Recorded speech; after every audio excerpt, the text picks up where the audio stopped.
2010년 BBC가 선정한 오늘의 단어가 하나 화제였습니다. 바로 KKONDAE, 꼰대라는 단어인데요.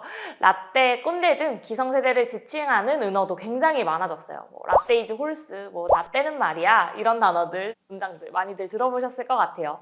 결론은 본인들이 늘 옳다고 믿는 나이 많은 사람들을 일컫는 말인데요. 근데 선배 세대는 정말 이렇게 부정적인 사람들일까요? 얼마 전 그 한 비즈니스 잡지에서 이런 라떼들을 위한 자가 테스트 진단이 나와서 화제가 됐던 적이 있습니다. 몇 개나 되는지 한번 살펴볼까요? 네, 신입사원의 아이디어와 전략이 부질없다 느껴진 적이 있다. 부하 직원들이 버릇없다고 느껴질 때 스스로 깜짝 놀란 적이 있다. 나보다 늦게 출근, 일찍 퇴근, 업무 시간에 SNS 등을 하는 동료나 직원을 보면 나는 안 그러는데 쟤네 왜 저러지? 라는 생각이 들 때가 있다. 어린 후배들 이야기를 듣다가 나도 다 겪은 일인데 라는 생각이 든 적이 있다. 사실 저도 해당하는 것들이 몇 개 있는데요. 이런 저는 좀 젊은 꼰대일까요? 실제로 혹시 회사에서 본부장님은 꼰대, 라떼 이런 단어들 들어본 적 있으세요? 주변에서 정말 그 선배들을 저렇게 좀 부르면서 어려워하는지 사실 좀 궁금하기도 하고요.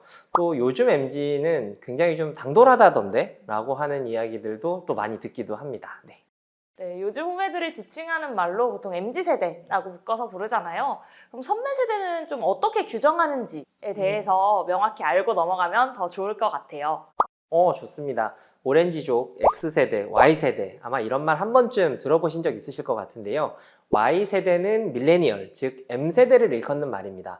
그럼 선배 세대는 어떻게 구분이 되는가? 이제 첫 번째로 X세대가 있는데요.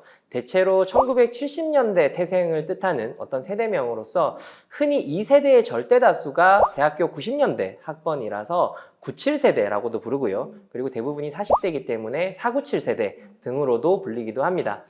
2차 베이비붐 세대다라고 이해하시면 쉬울 것 같고 대체로 이들은 밀레니얼 세대를 후배로 둔 직장 선배들이다라고 보시면 됩니다. 86세대 같은 경우에는 조금 더 이제 나이가 있으신 분들인데 80년대 대학을 다니신 60년대생을 지칭하는 표현이고요. 23년 기준으로 이제 기성세대로서 현재 이제 한국 사회를 이끌어 나가고 있는 또 계층들이기도 합니다. N86 세대라는 말 굉장히 많이 들어보셨을 것 같아요. 486, 586 많이 들어보셨을 것 같은데 1차 베이비 부머 세대고요. 대체로 밀레니얼을 직장 후배가 아니라 자녀로 둔 세대라고 이해하시면 될 것 같습니다. 한마디로 하면 86세대라고 한다면 주 6일제에 근로하셨던 선배들, 뭔가 집에보다 회사에 있는 시간이 긴 게 좀 당연하다라고 좀 느끼던 그런 시대의 선배들일 것 같고 요맘때는 사무실에서 흡연도 가능했다라고 들었어요.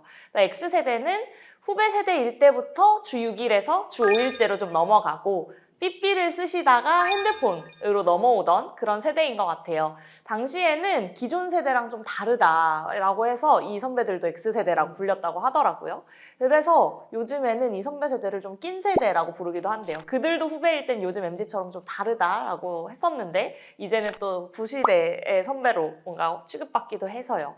혹은 이런 부분도 있을 것 같아요. 86세대 선배들은 응답하라 1988 시리즈에 좀 더 공감을 하고 X세대들은 응답하라 1997에 공감한다라고도 나눠볼 수 있다고 합니다. 네, 근데 혹시 이 세대 구분을 무엇으로 그리고 왜 하는지 알고 계시나요? 아니요. 생애 주기나 연령에서 경험하는 어떤 연령 효과 혹은 인생에서 전 세계 혹은 한국 사회에 특정하게 발생한 어떤 공통의 사건, 예를 들면 경제 위기라든지 전쟁이라든지 특정 정치적 이슈라든지 이런 것들이 사회 구성원이 모두 겪는 것을 시기 효과라고 이야기를 하는데요. 이런 것들이 특정 세대를 묻게 하고 그리고 이 특정 세대에게 영향을 미친다. 그리고 가장 중요한 것이 바로 이 마지막 코호트 효과입니다. 코호트 효과요? 그게 뭐죠? 같은 연령 시기에 특정 사건을 함께 겪은 사람들이 심리적으로 혹은 사회적으로 문화적으로 동질감을 보이게 되고 그리고 그 효과가 생애 주기상에 꾸준히 유지되는 것을 의미하는데요. 특정 사건을 20대에 겪느냐 혹은 이거를 40대에 겪느냐에 따라서 일생에 미치는 영향력이 달라진다라고 보는 것이 바로 코호트 효과입니다. 세대 분석은 이 코호트 효과에 가장 큰 비중을 둡니다. 97년에 IMF를 직접 겪은 부모 세대와 그리고 IMF를 자녀일 때 겪었던 세대는 완전히 다르다라고 이해하시면 될 것 같고요. 이걸 내가 뉴스로 접했냐, 아니면 내가 이게 생계 현상에서 직접 겪었느냐, 이거는 굉장히 극명한 차이가 있다라는 것이죠. 저는 좀 뉴스로 접한 세대인 것 같은데 아무래도 IMF를 경제 인구로서 좀 직접 겪은 부모 세대는 완전 다르겠네요. 완전히 다르죠. 하긴 사실 IMF 기억이 뉴스로 겪었다 보니 좀 가물가물하기는 해요. 회사에서 만나는 선배나 이사님들은 좀 다르게 느끼시기도 하는 것 같아요.